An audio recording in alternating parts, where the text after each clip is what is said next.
Bonjour et bienvenue dans l'entretien de France 24. J'ai le grand plaisir de recevoir aujourd'hui dans l'entretien un écrivain, un activiste politique, un ambassadeur de France, un ancien résistant, un survivant de Buchenwald aussi, un militant de nombreuses causes orphelines au fil des années. Stéphane Hessel, merci beaucoup d'être notre invité aujourd'hui.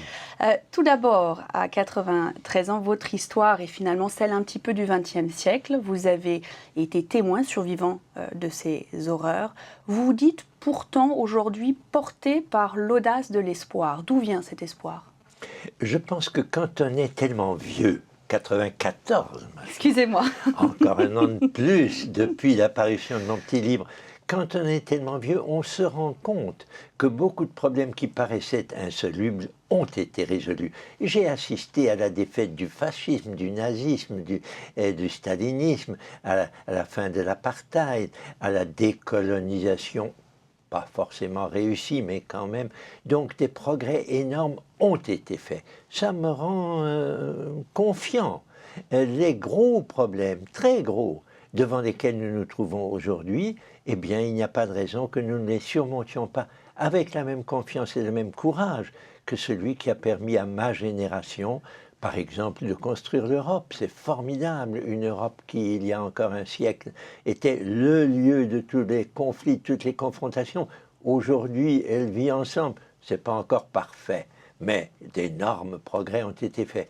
C'est pourquoi je pense que dans d'autres domaines qui me préoccupent, que ce soit la relation Israël-Palestine, que ce soit la dégradation de la terre à laquelle les écologistes doivent apporter enfin une solution, ou que ce soit la très grande pauvreté face à une immense richesse d'un tout petit nombre, c'est également révoltant, scandalisant, et on a raison de s'indigner. Alors justement, votre appel à l'indignation, donc publié l'année dernière sous le titre « Indignez-vous » et qui a visiblement vraiment répondu à quelque chose, puisqu'on voit des mouvements d'indignation un petit peu partout. On a l'impression pourtant qu'il s'agit vraiment presque d'un cri de désespoir que vous avez. On a l'impression que vous appelez aux gens de se mettre à côté, en dehors de la politique, puisque justement on ne peut pas y trouver de réponse à l'intérieur. N'est-ce pas plus de désespoir que d'espoir ? Alors non. Et vous voyez, il y a, je crois, derrière moi le petit livre que nous venons de publier avec Edgar Morin et que nous avons justement appelé exprès le chemin de l'espérance. Nous pensons en effet, lui il est beaucoup plus calé que moi là-dessus, mais nous pensons ensemble que les actes à mener, les plans à développer aujourd'hui ne sont pas plus difficiles à développer que ne l'étaient les attaques contre le totalitarisme dans notre jeunesse. Et par conséquent, l'espérance est là, à condition de prendre au sérieux, de ne pas se laisser rendre indifférent. Oh, pour moi, ça va pas mal, alors je me fiche pas mal du reste. Ça, c'est très dangereux. Il faut savoir s'indigner, mais il ne faut pas en rester là. Après s'être indigné, il faut s'engager pour que les grands problèmes qui sont devant nous puissent être abordés avec confiance. Alors ce livre dont nous parlions à l'instant, donc Indignez-vous, 4 millions d'exemplaires traduits en plus de 35 langues. Il était aux mains des manifestants en Tunisie, on en parlait à l'instant. On a vu ces mouvements d'indignation à New York, à Madrid, à Londres, un petit peu à Paris. Est-ce que vous êtes étonné de ce que cela a déclenché ? Je vous dirais qu'au début, ça m'a complètement estomaqué. Je pensais que nous avions, avec l'aide merveilleuse de Sylvie Crossman, mon éditrice, à laquelle je dois beaucoup, que nous avions écrit 30 pages qui pourraient intéresser nos compatriotes, qui n'étaient pas tellement heureux de la façon dont le président Sarkozy menait les affaires, et que ça les intéresserait de savoir que les valeurs auxquelles nous nous rattachions, les valeurs du Conseil national de la résistance, il y a 66 ans maintenant, les valeurs de la Déclaration universelle des droits de l'homme, il y a 63 ans maintenant, et que ces valeurs-là intéresseraient, quand on montre qu'elles sont violées et qui a raison donc de se protester contre leur viol, on pensait que ça intéresserait nos compatriotes. On a été content de voir qu'en effet, rapidement, plusieurs centaines de milliers d'exemplaires en langue française, et peu à peu, c'est arrivé à 1 700 000 en français. Et ce qui nous a totalement surpris, c'est que notre éditeur ait eu des relations avec 30 maisons d'édition dans le monde entier et que ce petit livre, 30 pages, ait été traduit dans une quarantaine de langues, en coréen du Sud, en argentin, en brésilien, en portugais, en espagnol, et que ce petit message, au fond c'est un petit message, qu'il faut se garder d'ailleurs d'interpréter n'importe comment. Attention, si on dit s'indigner, ça veut dire il faut balancer des bombinettes contre les gouvernements. Non, nous disons non-violence, mais indignation nécessaire, car de l'inacceptable est en train de se passer un peu partout. Mais donc indignation par rapport à plusieurs choses, un système économique, un système politique, des problèmes sociaux.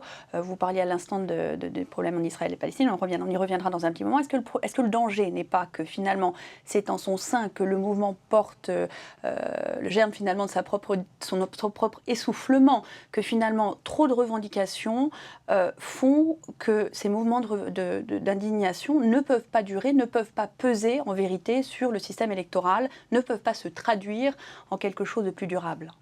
C'est en effet le danger, mais c'est aussi en même temps l'espoir. Regardez par exemple, à New York, ils ont été dispersés par la police un peu brutalement. Le surlendemain, ils étaient de nouveau là. En Égypte, ils pensaient pouvoir faire confiance à l'armée. Ils ont l'impression de ne pas pouvoir faire confiance à l'armée. On les a brutalement dispersés. Ils reviennent sur la place Tahrir. Ça veut dire que ce besoin de changement, ce besoin de ne pas accepter la dictature d'un capitalisme mondial sorti de toute régulation, devenu un peu fou et pesant sur tous les gouvernements, c'est quelque chose d'inacceptable contre quoi il est bon de s'indigner autant que possible, de façon non violente, mais en tout cas de façon déterminée et durable. Donc, en Tunisie, je suis très heureux. Actuellement, il y a un progrès très net. Aujourd'hui même, une première réunion de ceux qui ont gagné les élections. Ça, c'est très bien. En Égypte, ça va plus mal. Mais ça ira. En Syrie, ça va très mal. Mais ce n'est pas fini. Et donc, si vous voulez, cette indignation, ce besoin d'indignation, non seulement dans les grandes démocraties, comme les États-Unis, comme l'Allemagne, comme ailleurs, traduit donc dans 30 langues. Et ça veut dire que nous avons, Sylvie Crossman et moi, je lui rends hommage, car c'est elle qui a trouvé le nom, le titre. Indignez-vous, c'est à elle que je le dois. Mais le texte lui-même, c'est le mien.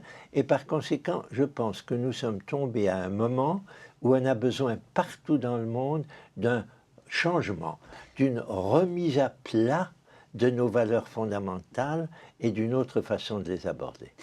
On vient de voir en Espagne les élections législatives qui ont vu la droite revenir au pouvoir, une droite qui en plus prônait la rigueur budgétaire, plus d'austérité, alors que c'est finalement en Espagne qu'est né en Europe ce mouvement d'indignation. On a l'impression que pour ce qui est de l'Europe, des États-Unis, des pays occidentaux, on a du mal à traduire ça en quelque chose de concret. Même après les élections en Espagne, qui ont donné le pouvoir à une droite d'ailleurs pas très facile à décrire, elle se cherche encore, mais la volonté de changement par rapport aux défauts qu'avait la démocratie de M. Zapatero, eh bien cette volonté de changement subsiste. Et je suis persuadé que nous allons continuer à voir, sous des noms différents, des mouvements de protestation, d'indignation. Pour revenir donc à Israël et à la Palestine, vous avez été critiqué, attaqué même ces derniers mois pour vos positions par rapport à la politique d'Israël envers les Palestiniens. Est-ce que vous étiez étonné de la virulence des attaques qu'on a vues contre vous ces derniers temps ? Franchement, c'est plutôt le contraire. Je constate, non sans plaisir, que jusqu'ici, on n'a pas essayé de m'attaquer physiquement. bien entendu, j'ai compris que les critiques très fermes que contenait mon livre contre le gouvernement actuel d'Israël, les amis israéliens qui me connaissent savent que c'est contre ce gouvernement que je proteste, mais que j'ai une profonde sympathie pour Israël comme un État. J'ai été de ceux aux Nations Unies en 1947-48 qui avons fait qu'Israël soit reconnu comme un État par les Nations Unies. C'est grâce à ça qu'Israël existe. Et nous étions très fiers d'y être parvenus parce que nous étions marqués par les horreurs de la Deuxième Guerre mondiale à l'égard des Juifs. Mais c'est la façon dont, depuis 40 ans maintenant, après la guerre des 6 jours, Israël ne tient aucun compte des besoins évidents du peuple palestinien, qui a droit à un État comme tous les peuples. Il n'y a qu'à lire pour ça la Charte des Nations Unies, à laquelle nous devrions tous être fidèles. C'est la raison pour laquelle j'ai attaqué très sévèrement le gouvernement actuel et que certains ont considéré que j'étais donc un affreux antisémite. Ça ne me touche pas beaucoup. Il se trouve que mon père était d'une famille d'origine polonaise juive, donc je me sens au contraire très proche de la volonté des Juifs d'avoir un bel État israélien, mais l'État actuel n'est pas acceptable. La façon notamment dont l'opération Plomb Durci a été conduite en 2008-2009, opération sur laquelle il se trouve que ma femme vient de publier un petit livre qu'elle a appelé « Gaza, j'écris ton nom ». C'est un peu un souvenir de Paul Éluard. Eh bien, là, je crois que ma femme comme moi, nous poursuivons une cause juste, la cause d'un État palestinien dont nous avons besoin et qui serait un voisin d'un bel État israélien fidèle aux grandes valeurs du judaïsme. Stéphane Hessel, merci beaucoup d'avoir été notre invité aujourd'hui. C'est la fin de notre entretien, mais on se retrouve très rapidement pour un autre entretien sur France 24.